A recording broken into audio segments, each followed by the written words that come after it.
श्री रामचरितमानस की प्रतियां जलाई जा रही हैं। मैंने इसका पुरजोर विरोध किया। भाई, समाजवादी पार्टी उत्तर प्रदेश की एक प्रमुख पार्टी है। अगर उसमें मैं सनातन की बात करती हूँ, मैंने कोई अपराध नहीं किया। जब अखिलेश यादव जी हारे, चाहे वो हार 14 की हुई हो, चाहे वो हार 17 की हुई हो, चाहे वो हार 19 की हुई हो और चाहे वो हार 22 की हुई हो, हर हार में हौसला बनकर के मैं उनके साथ खड़ी रही। आप बिटिया की विदाई कर सकते थे, आप उसको सम्मानित तौर पर कहते कि आप अपना त्यागपत्र दे दीजिए, हमें अब आपकी आवश्यकता नहीं है। आपने एक बिटिया को निष्कासित किया है।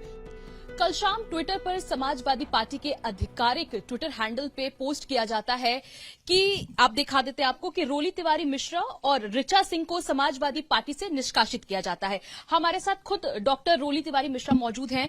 आखिर क्या वजह थी इसके पीछे कि बिना किसी जानकारी के, बिना किसी नोटिस के सोशल मीडिया साइट पर समाजवादी पार्टी को लिखने की नौबत पड़ी कि आपको निष्कासित किया जाता है? देखिए, जब से स्वामी प्रसाद मौर्य जी ने श्री रामचरितमानस, श्री राम को लेकर के, सनातन धर्म को लेकर के, ब्राह्मणों को लेकर के, साधु संतों धर्माचार्यों को लेकर के अभद्र टिप्पणी करना शुरू किया, जब से ये कहा कि श्री रामचरितमानस को बैन कर देना चाहिए, जब से ये कहा कि प्रतिबंधित करने के साथ साथ श्री राम चरितमानस को बैन करने के साथ साथ सनातन धर्म का सत्यानाश हो, तो मैंने पार्टी लेवल पर मुखर स्वर में अपनी ये आवाज उठाई थी कि ऐसा नहीं होना चाहिए। हालांकि इस विषय पर राष्ट्रीय अध्यक्ष जी को भी कहा था कि ये स्वीकार्य नहीं है, पार्टी पटल पर भी कहा था। तो सभी लोगों ने इस बात को लेकर के कहा कि कोई बात नहीं, एक सामान्य सी प्रतिक्रिया आई कि सभी के अपने अपने विचार हैं। मैं इस बात को लेकर के पार्टी पटल पर शांत थी। फिर पता चला कि श्री रामचरितमानस की प्रतियां जलाई जा रही हैं।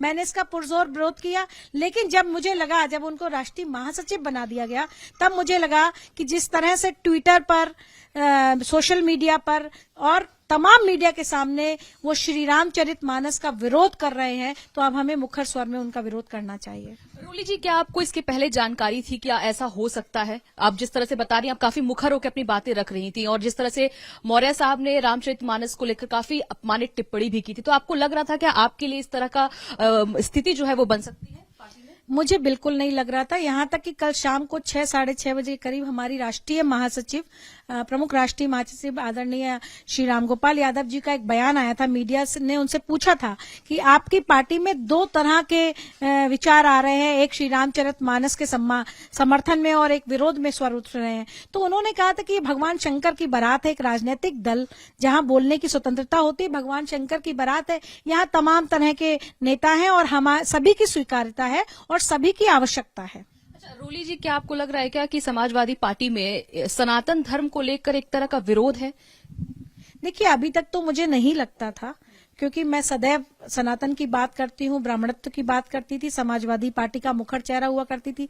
लेकिन अब इस कार्रवाई के बाद मैं आप लोगों को, प्रबुद्ध मीडिया बंधुओं को और जनता से पूछना चाहती हूँ कि क्या सनातन की बात करना हिंदुस्तान में रह करके, लखनऊ में रह करके, उत्तर प्रदेश में, वो उत्तर प्रदेश जहां कृष्ण जन्मभूमि है, वो उत्तर प्रदेश जहां प्रभु श्री राम का अयोध्या धाम है, वो उत्तर प्रदेश जहां काशी विश्वनाथ है, वहां अगर मैं सनातन धर्म की बात करती हूँ एक राजनीतिक दल में, और ऐसा नहीं कि मैंने कोई संवैधानिक बात नहीं की है, संविधान हमारा बताता है कि हम पंथ निरपेक्ष राष्ट्र में रहते हैं, हमें अपने धर्म की बात करने की आजादी है। इसके साथ ही साथ संविधान ये भी बताता है कि हमें दूसरे के धर्म के सम्मान के साथ साथ अपनी आस्थाओं को मानने की स्वतंत्रता है। तो संविधान के अनुरूप जब मैंने अपनी बात कही कि श्री रामचरितमानस का अपमान स्वीकार नहीं है, क्योंकि भारत आस्थाओं का देश है और प्रभु श्री राम इसकी आत्मा है, क्योंकि स्वामी प्रसाद मौर्य बौद्ध धर्म को मानते हैं। मैंने कभी बौद्ध धर्म पर कोई टिप्पणी नहीं की। हम भी बौद्ध धर्म का, मेरे यहाँ देखिए भगवान बौद्ध की मूर्ति रखी है, तस्वीर आपको लगी हुई दिखेगी। तो हम लोग भी सभी धर्मों को मानते हैं। मैं कुरान शरीफ में लिखी हुई अच्छी बातों को हर जगह इंगित करती थी, लेकिन मैं ये कहना चाहती हूँ कि जब मैंने कुरान शरीफ की बात पढ़ी, आयत पढ़ी कि बतो इज्जो मंतशा बतो जिल्लो मंतशा, तो बड़े प्रसन्न होकर के बोले, वाह, हमारी समाजवादी रोली है, हमारी सेकुलर सोच की रोली है। देखिए, ब्राह्मण महिला है जो कुरान, समाजवादी रोली है, लेकिन आज रोली जी की आंखें नम हैं, क्योंकि 16 साल जो आपने संघर्ष और पार्टी के लिए इतना काम किया, मन में क्या आया जब आपने ये देखा ट्विटर हैंडल पर इस तरह से? दुख हुआ या आश्चर्य हुआ? क्या बात करने की कोशिश की किसी से? देखिए, मैं लगातार संवाद में हूँ, संवादहीनता कोई है ही नहीं मेरी परिवार के साथ।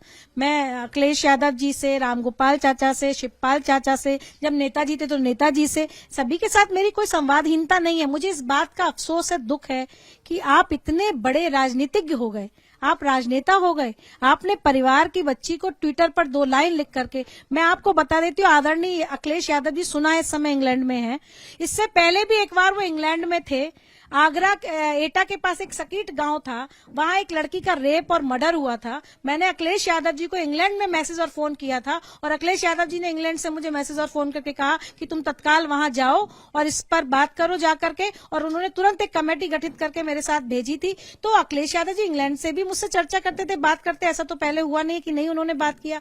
तो मुझे जब पार्टी से निकाला जाता, देखिए एक आप लोकतंत्र के लड़ने की बात करते कि हम लोकतंत्र बचाएंगे देश में, तो पार्टी का आंतरिक लोकतंत्र कहां चला गया? आपको मुझसे पूछना चाहिए था कि आपकी अनुशासनहीनता है या ये पार्टी विरोधी गतिविधि है, या आप इस पे कारण बताओ। आप भी जिस संस्थान में काम करते हैं, अगर आपको हटाया जाएगा तो आपको 1 महीने का नोटिस, कारण हमको स्पष्ट रूप से अपनी बात कहने का मौका ही नहीं दिया गया। इसका मतलब स्वामी प्रसाद मौर्य जी 1 महीने से कह रहे थे कि मुझे पार्टी से निकाला जाए, तो उनकी बात को सुन लिया गया, क्योंकि वो 85 में आते हैं, हम 15 में आते हैं। तो आज मेरी जाति और मेरा लिंग ही मेरे लिए सबसे खतरनाक साबित हो गया। जी, अभी इस वक्त की अगर बात करें तो अब 12 घंटा हो चुका है, क्या मन में गुस्सा है, नाराजगी है, दुख है, क्या है? देखिए मैं स्तब्ध थी, मेरी आंखों में आंसू थे जब मैंने ये देखा। मैं हतप्रभ थी, क्योंकि थोड़ी देर पहले शाम को बयान आया था स्वामी रामगोपाल चाचा का कि सब पार्टी में सभी तरीके के लोग हैं और सभी विचारधाराओं का पार्टी सम्मान करती, और मैं सनातन की बात कर रही हूँ। भाई समाजवादी पार्टी उत्तर प्रदेश की एक प्रमुख पार्टी है, अगर उसमें मैं सनातन की बात करती हूँ, मैंने कोई अपराध नहीं किया, मैंने किसी को गाली, संवैधानिक ढंग से अपनी शुद्ध भाषा में जो हिंदी होती है या अंग्रेजी होती है, आप मेरी भाषाई गलती कहीं नहीं निकाल सकते। कहीं पर आप ये नहीं कह सकते मैं अभद्रता, अश्लीलता प्रयोग करती हूँ। आप मेरे शब्दों को देख सकते हैं, मैं साहित्य की विद्यार्थी हूँ। यहाँ तक कि जब मायावती जी ने हमारे साथ गठबंधन तोड़ा था, तो मैंने कबीरदास की 2 पंक्तियां ली थी, माया महा ठगनी हम जानी, बस इतनी बात लिख करके छोड़ दिया था। तो मैं तो प्रतीकों के माध्यम से, अलंकारों के माध्यम से अपनी बात कहती हूँ। मुझ जैसी व्यक्ति को, जिसने 16 वर्ष समाजवादी पार्टी को अपना घर परिवार समझा, और घर परिवार से अलग होकर के एक महिला कोख से संघर्ष करती है। आप महिलाएं, आप समझ सकती हैं, एक महिला कोख में संघर्ष करती है, युवावस्था में संघर्ष करती है, किशोर अवस्था में संघर्ष करती है, विवाह के बाद संघर्ष करती है। ऐसी तमाम चीजें हैं जब मैंने संघर्ष करके समाजवादी पार्टी को खड़ा करने की कोशिश की। और इसके साथ ही साथ जब जब अखिलेश यादव जी हारे, चाहे वो हार 14 की हुई हो, चाहे वो हार 17 की हुई हो, चाहे वो हार 19 की हुई हो, और चाहे वो हार 22 की हुई हो, हर हार में हौसला बनकर के मैं उनके साथ खड़ी रही, सिर्फ इस बात को कहकर कि क्या हार में क्या जीत में, किंचित नहीं भयभीत में, कर्तव्य के पथ पर जो मिले ये भी सही वो भी सही। अखिलेश यादव जी का संबल बनकर के खड़ी रही कि भाई आप चिंता मत करिएगा, आपकी ये बहन हमेशा आपके साथ। समाजवादी पार्टी मेरा परिवार है, मैं इस परिवार को कभी नहीं छोड़ सकती। आप बिटिया की विदाई कर सकते थे, आप उसको सम्मानित तौर पर कहते कि आप अपना त्यागपत्र दे दीजिए, हमें अब आपकी आवश्यकता नहीं है। आपने एक बिटिया को निष्कासित किया है। तो जब जब आप देखिए रामायण का, महाभारत का युद्ध हुआ, या रामायण का जब युद्ध हुआ राम रावण का, तो हमेशा एक महिला उसमें सूत्रधार रही है। तो अब आने वाले समय में समाजवादी पार्टी को तय करना है कि वो किस विचारधारा के साथ खड़ी है।